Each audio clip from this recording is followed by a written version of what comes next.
The FCT High Court has given an order restraining Adams Oshiomhole from parading himself as the national chairman of the All Progressive Congress Party. By this ruling, the former Labour leader and the governor of Edo State ceased to be the chairman pending the outcome of the various legal battles. Adams Oshiomhole has been in the eyes of the storm as he was recently suspended by his party at his ward, local government and state level. It was on this premise the injunction application was granted. According to Justice Senate Dalami, the allegations that triggered his suspension include alleged high-handedness, misappropriation of funds, and disregard for the rule of law. The All Progressive Congress has in recent times been going through a toll of turmoil after surviving major judicial upsets in Zamfara and Rivers State during the build-up to the last election, which sadly knocked them out of the ballot. The party has been battling with internal unity, especially in its National Working Committee. It was alleged Adams Oshiomhole single-handedly appointed a national secretary for the party without any constitutional backing. This did not go down well with the members of the NUC, causing a visible crack. Allegations of misappropriation of funds are also strong as party members are asking for details on how the over 15 billion naira raised during the 2019 election were spent.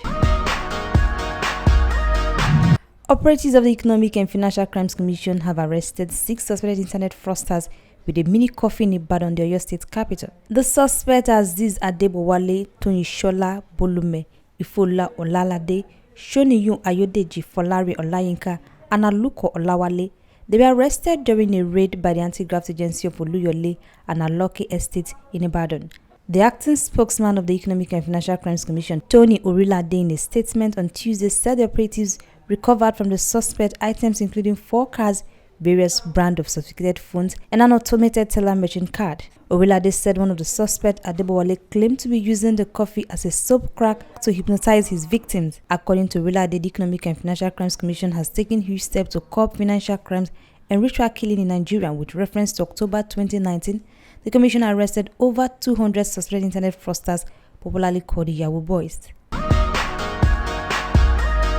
The national chairman of the All Progressive Congress, Adams Oshiomhole, has commended the judgment of the Supreme Court on the Imo governorship election. Oshiomhole said the judgment of the Apex Court has affirmed that the choice of the people of Imo State has been respected. The All Progressive Congress chieftain spoke with newsmen on Tuesday, moments after the Supreme Court dismissed the application of Meke Ihedioha, asking the court to review its judgment, which sacked him as the governor of Imo State. Ihedioha had faulted the declaration of Hope Uzodinma as the Imo State governor and asked the court to return him back to office. At the Supreme Court there, and now you are here. Why are you here? Why am I here? Okay. No, well, the truth is, I had previous appointment to see Mr. President at 3:30. So I left the Supreme Court. I decided to come here because, knowing that President itinerary is tight, I couldn't afford to miss my appointment. Unfortunately for me, the case at the Supreme Court had just been concluded, and that was why I proceeded here straight to keep a previous appointment. So what is your reaction to the Supreme Court judgment? Well, I think it's refreshing and quite predictable in the sense that from the attitude of the Supreme Court last week on the issue of Bayelsa, where nothing was wrong with the candidate, the lower court did not disqualify the candidate. The issue of the qualification of the candidate was not before the Supreme Court, and yet the Supreme Court made a decision which we thought could benefit from some errors, and this that could benefit from in the ways of Mr. Olanipeku, some human corrections, and the court says no. Whatever they have done was final. And if that is the tradition of the court, unless they want to be changing it every other day, I do not think that what has happened today was strange. We know that Ihedioha did not have the required number, and that is a fact that nobody has ever disputed. How anybody thought he can impose someone who did not meet the spread is only known to PDP because they are specialized in rigging, and they see rigging as their birthright. And that is why they could have the guts to be protesting to foreign embassies as if Nigeria is a colony under the supervision of some foreign powers. So I think what the Supreme Court has done today for me is just to reaffirm that they are the supreme. They are supreme, and whatever they did last time was on the basis of what was before them. They did not make mistake. There are no gaps. There are no ambiguity, and therefore there was no basis to reapproach them to sit on appeal in their own judgment. And I think they are just being consistent with the position they took in previous cases. Of course, as a party chairman, and I believe for every APC member and well-wishers, and indeed all Democrats, and all those who believe in the rule of law, who believe that imperfect as the Supreme Court can be, they remain supreme,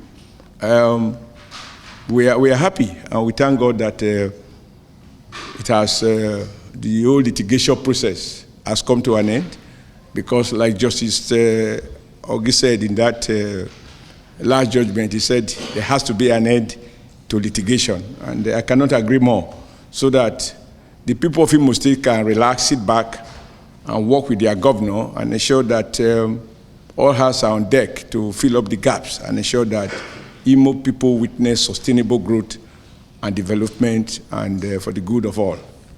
Do we have any questions? Yeah, just one. Sir, most pundits think that the Supreme Court judgment on legal has ramifications on the electoral process going forward, particularly when they talk about the votes declared or that got into office now appear to have exceeded the number of accredited voters in that election. As a party chairman, what would you suggest? Those are roadside talks. Have they wait, let's clear one thing. Okay. Given the fact that this is the present situation, what do you suggest going forward that should be done to the Electoral Act, which does not give room for total votes cast to exceed voters and total number of voters accredited? Well, you have made an assumption which is not supported by facts, namely that the speculations and the roadside talk by some elements in PDP suggesting that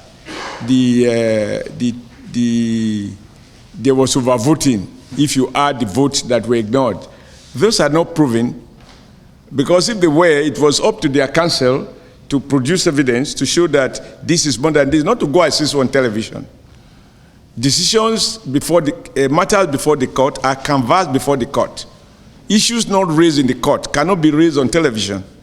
So I assume that your question is informed by those uninformed, self-service speculations, and they do not merit my reaction.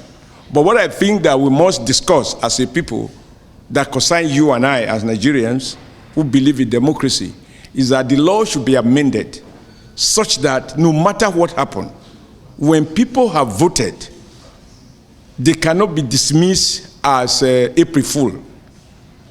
You can't say that although you have voted, and at the time you were voting, you voted in good faith, believing that the candidates before you on parade were competent to so parade themselves as candidates, and as a Nigerian voter you voted, then some other day somebody tells you that that man you voted for is not qualified, either because of error in his name or because of chieftaincy titles or whatever this could be, as to lead to disqualification.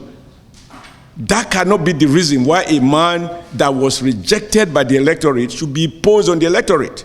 The court should not impose. If the court found that the preferred candidate don't win, for me, the only democratic option, legal option, would be to repeat the exercise. Nothing should empower the court to impose a man rejected by the people on the people. That goes to the heart of democracy, and it destroys the fabric of our democratic process.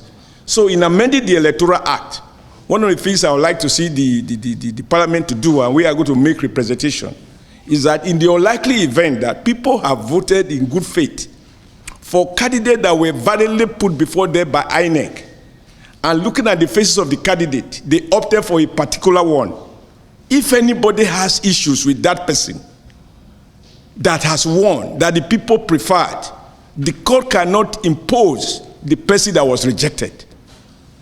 The very best the court can do is to order that the exercise be repeated. Because in a democracy, nobody other than the people can choose who govern them, not the courts. Not the court. For me, this is fundamental when it comes to who actually won the election. The issue of whether Muhammadu, Momo, whether they mean one and the same person, is too technical for the real electorate to bother about. When there are no two people parading themselves as to suggest that there is a case of impersonation. This system should not be detained by technicalities.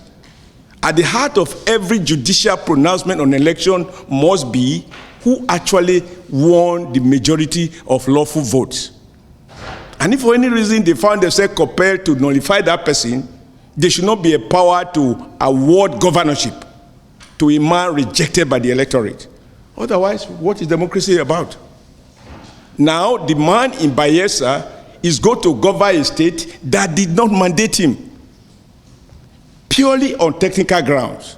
Nations are not governed by technicalities. They are governed by people popularly elected. That is the democracy we choose. Otherwise, one day, for technical reasons, somebody will go and become the editor of your newspaper and start writing, even when it's not acceptable to the shareholders. That will be the end of the day. So, but this is not partisan issue. Let's face it, it's not partisan issue at all. It's about democracy. Just imagine yourselves here in NUJ State House Chapel, in full freedom. 2, 3, 4 of you contest for the chairmanship of this chapel, and one person won. And then for some reason, he goes to court. And the court says that the person you majority voted for, that somehow, in the eyes of the law, he has one deficiency or the other. Or even worse, that yes, the man you voted for, the face of the campaign is okay, but the vice chairman is not. Therefore, this guy is nullified. And the court then proceed to say, give it to the man who lost. Courts cannot impose losers as winners. For me, it is too fundamental. So, we must take advantage of the amendment to make it impossible for anyone to be so imposed on the basis of technicalities.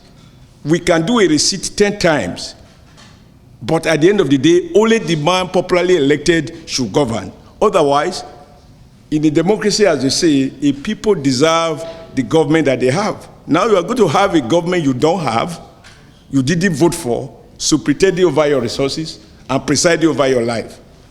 So I think that is the kind of amendment I like to see. But please, it is not true that the votes of Ihedioha were more than the accredited vote. Those are PDP propaganda. Please resist believing them. 2 again. Today is your day. Today is your day. You mentioned earlier that you are going to present an amendment bill. How soon are you doing that? No, we will have to discuss, We are in a democracy. What I've said to you here now, this is my opinion. We as a party have to discuss what we think the gaps are in the electoral system on the basis of the observers. Bear in mind that beside by-elections, you are going to have major general elections in 2023. So whatever needs to be done has to be done at least a year ahead of that 2023 general election, so that those participating in the process are familiar with the laws. And those administering the process, like INEC, are also familiar with the laws. But as for the date, obviously, I can't say.